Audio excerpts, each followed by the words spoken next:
வணக்கம் வந்தன நமஸ்காரம். எம்மி மெட்ராஸ் பார்த்து ரசிங்க, சுவைத்து மகிழ்ங்க. என்னை ரொம்ப பேர் தேங்காய் சாதம் கேட்டிருக்காங்க. என் ஃப்ரெண்டோட பசங்க கேட்டிருக்காங்க, கசின் பிரதர்ஸும் கேட்டிருக்காங்க, அப்புறம் என்னோடய கசினோட பையனுங்களாம் கேட்டிருக்காங்க, பேச்சுலர்ஸும் கேட்டிருக்காங்க. இந்த கலந்த சாப்பாடு கொஞ்சம் சொன்னிங்கன்னா கொஞ்சம் நல்லாயிருக்கும் அப்படின்னு சொன்னதுனால ஒரு கலந்த சாப்பாடை இப்போ நான் செஞ்சுட்டு இருக்கேன். தேங்காய் சாதம் குறிப்பிட்டு கேட்டிருக்காங்க. அதுக்கு தேவையான பொருட்கள் நான் எங்கள் ஃபேமிலிக்கு ஒரு 3 பேர் சாப்பிட்ற மாதிரி சாதம் வடித்து உதிரி உதிரியாக வச்சுருக்கேன். இங்கே பாருங்கள், சாதம் வடித்து உதிரி உதிரியாக வச்சுருக்கேன். தேங்காய் ஒரு சின்ன தேங்காய் துருவி, பின்னாடி இதுவும் இல்லாமல் இருக்கட்டும், அந்த மெரூன் கலர் இல்லாமல் இருக்கட்டும்.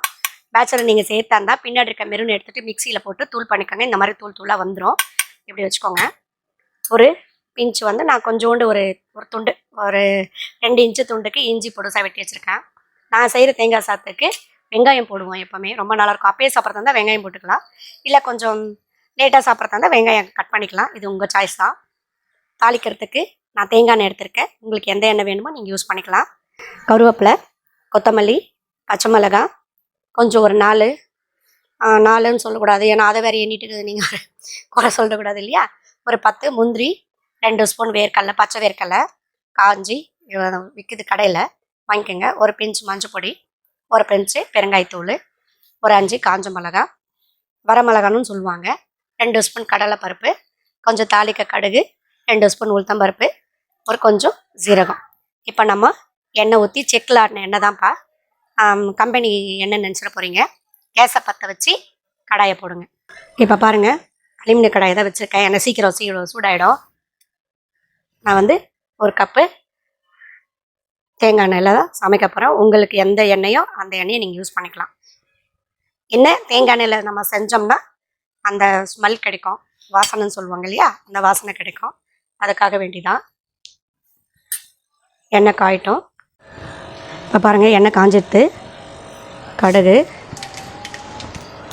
சீரகம், வேர்க்கடலை, கடலைப்பருப்பு, உளுத்தம்பருப்பு. இப்போ இது 3-4 நல்லா வதங்கட்டும். கொஞ்சம் சிகப்பாக எடுக்கலாம். இப்போ நம்ம எனக்கு இது மாதிரிலாம் வதக்கலாம், செய்யலாம், நேரம் இல்லைங்க அப்படின்னு நினைக்கிறவங்க தேங்காய் பால் எடுத்து 1 கப்பு தேங்காய் பால் எடுத்து வச்சுக்கோங்க. எடுத்து வச்சுட்டு மீதி இதே டிட்டோ குக்கரில் வச்சு தேங்காய் பால் விட்டு செஞ்சிங்கன்னா அது ஒரு தனி டேஸ்ட்டாக இருக்கும். இது ரெடிமேடு மாதிரி. இது இந்த தேங்காய் சாதம் உடனே நினச்சா உடனே செஞ்சுக்கலாம். பச்சரிசியில் சாதத்துலேயே செய்யலாங்க, ரொம்ப நல்லாயிருக்கும். இப்போ நம்ம இது கூடவே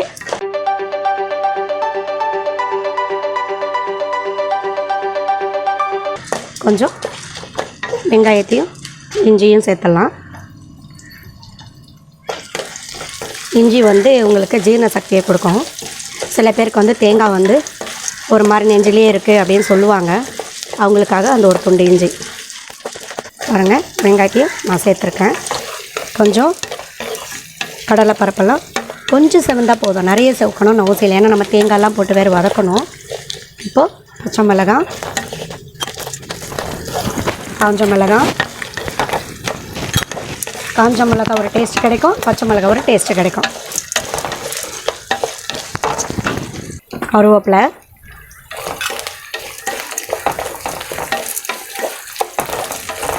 கொஞ்சம் பெருங்காய பொடியும், ஒரு பிஞ்சு மஞ்சள் பொடியும், தேவையான அளவு தூள் உப்பு போட்டுக்கலாம். கல் உப்பு வேண்டாம், தூள் உப்பு போட்டுக்கலாம்.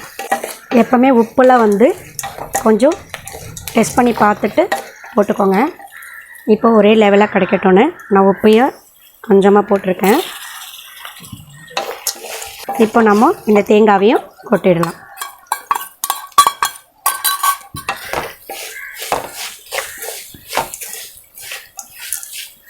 லெமன் சாதம் மாதிரி இருக்குன்னு நினைக்காதீங்க. ஏன்னு கேட்டிங்கன்னா நம்ம கொஞ்சம் லெமன் இப்போ இருக்கிற நிலைமைக்கு கொஞ்சம் சேர்த்துக்கிட்டோம்னா பார்க்கவும் கலர்ஃபுல்லாக இருக்கும். இந்த தேங்காயோட ஸ்மெல் கிடைக்கும் நமக்கு. பார்க்கவும் எல்லோ கலரில் இருக்கும், இல்லைன்னா வெள்ளையேன்னு வெளுத்து போன மாதிரி கிடக்கும். அதுக்காக தான் கொஞ்சம் மஞ்சள் பொடி சேர்த்துக்கிறது நல்லது உடம்புக்கு.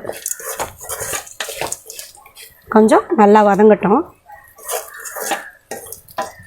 வேணும்னு நினச்சிங்கன்னா சும்மா ஜஸ்ட் ஒரு கொஞ்சம் தண்ணி கூட தெளிச்சிக்கலாம். வேணும் அப்படின்னு நினச்சிங்கன்னா சும்மா அப்படி ஒரு கையில் குடித்து தெளிக்க வேணா கூட தெளிச்சிக்கலாம். பட் ஆனால் வந்து புண்ணாக்கு மாதிரி ஆக்கிடாதீங்க சாப்பாடை, அது ரொம்ப முக்கியம் நமக்கு. சோம்பு பிடிக்கிறவங்க சோம்பு சேர்க்கலாம், சோம்பு பிடிக்காதவங்க போட வேண்டாம். நான் வந்து இன்றைக்கி போடலை, ஆனால் ஒரு நாள் போடுவேன். ஏன்னா ஒவ்வொரு வாட்டி ஒரு மாதிரி சமைக்கலாம் இல்லைங்களா, அதனால் இன்றைக்கி நான் கொஞ்சம் ஜீரகம் ஜாஸ்தியாக போட்டிருக்கேன், அதனால் சோம்பு போடல. இப்போது உங்களுக்கு இந்த தேங்காய் ஆல்ரெடி ஏற்கனவே நல்லா வதங்கியிருக்கும், உங்களுக்கு காட்டுறதுக்காக வேண்டி இது பாருங்க. இப்படி பேச்சுலர்ஸ் செய்கிறீங்க இல்லையா, என் கை ரொம்ப சின்ன கை, அதனால் நான் 2 வாட்டி தெளிச்சுக்கிறேன். ஓகேங்களா? பேச்சுலர்னா கல்யாணம் ஆனவங்களை மட்டும் சொல்கிறேன்னு நினச்சிக்காதீங்க. கல்யாணம் ஆகிட்டு வந்த ஒய்ஃபு பிள்ளைங்களெல்லாம் விட்டுட்டு வரவங்க கூட தெரிஞ்சுக்கோங்க. பார்த்துட்டு போய் வீட்டில் பிள்ளைங்களுக்கெல்லாம் நல்லா பாரு, நான் கஷ்டப்பட்டு புதுசாக ஒன்று கற்றுன்னு வந்து சமைச்சி சாப்பிட்ருக்கேன் அப்படின்னு, ஆரோக்கியமாக தான் இருக்கேன், கவலைப்படாதீங்க அப்படின்னு ஒய்ஃபுக்கு பிள்ளைங்களுக்கெல்லாம் ஃபோன் பண்ணி சொல்லுங்கள்.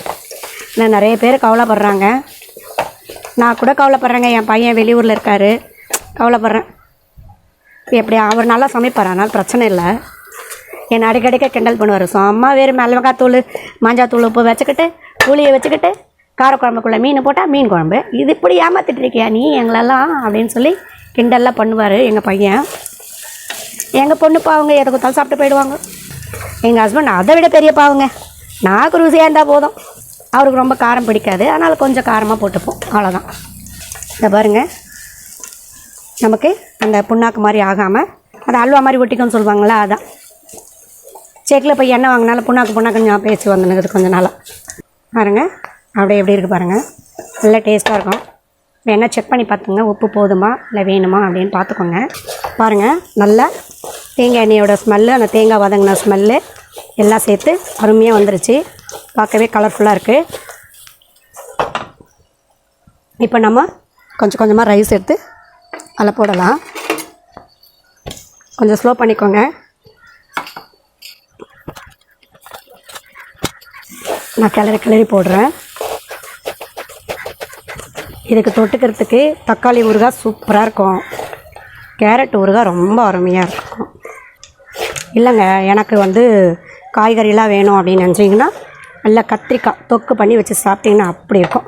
இப்போ பாருங்கள், நம்மளோட தேங்காய் சாதம் ரெடி ஆயிடுச்சு. கோகனட் ரைஸ் சமான தேங்காய் எண்ணெயோட மனம், தேங்காயோட துருவல் போட்டது எல்லாம் சேர்த்து ரொம்ப வாசமாக இருக்குது. இது கூட கொஞ்சம் நம்ம கொத்தமல்லி ஆட் பண்ணிக்கலாம். அவ்வளோதாங்க, ரெடி ஆகிடுச்சு நம்மளுக்கு. அவ்வளோதான். இப்போது நம்ம கேஸ் ஆஃப் பண்ணிவிட்டு வேண்டாம், சாப்பிட வேண்டியது தான். இப்போ நான் சாப்பிட போகிறேங்க. நான் சாப்பிட்றணுன்னா காக்கா கேட்குதுங்க சாப்பாடை. சரி, அதுக்கு வச்சுட்டே சாப்பிடுவோம், வாயிலா ஜீவனுக்கு வச்சுட்டே சாப்பிடுவோமே. அவ்வளோதான், இப்போது கேஸ் ஆஃப் பண்ணிடலாம். இங்கே பாருங்கள், தேங்காய் சாதம் ரெடி ஆகிடுது. நான் அதுக்கு தொட்டுக்கிறதுக்கு மாங்காய் தொக்கு வச்சுருக்கேன், இந்த பக்கம் கேரட் ஊறுகாய் வச்சுருக்கேன், பூண்டோடு சேர்த்து கேரட் ஊறுகாய். நான் சாப்பிட போகிறேன், நீங்களும் செஞ்சு சாப்பிட்டுட்டு எப்படி இருக்குன்னு சொல்லுங்கள். உங்களுக்கு இந்த டிஷ்ஷு பிடிக்கும்னு நினைக்கிறேன். பிடிச்சிருந்தால் லைக் பண்ணுங்கள், ஷேர் பண்ணுங்கள், கமெண்ட் பண்ணுங்கள். மறக்காமல் எம்மி மேட்ரஸ் சப்ஸ்கிரைப் பண்ணுங்கள். உங்களோட நிற குறைகளை கமெண்ட் பண்ணுங்கள். நான் அடிக்கடிக்க சொல்கிற அதே வார்த்தை தான் இப்போயும் நான் சொல்கிறேன். நிற குறை எதுவாக இருந்தாலும் நீங்கள் சொன்னீங்கன்னா தான் எங்களுக்கு அடுத்த விஷயத்தில் நாங்கள் வந்து கரெக்ட் பண்ணிக்க முடியும். உங்களை நான் அடுத்த வீடியோவில் வந்து சந்திக்கிறேன். நன்றி, வணக்கம்.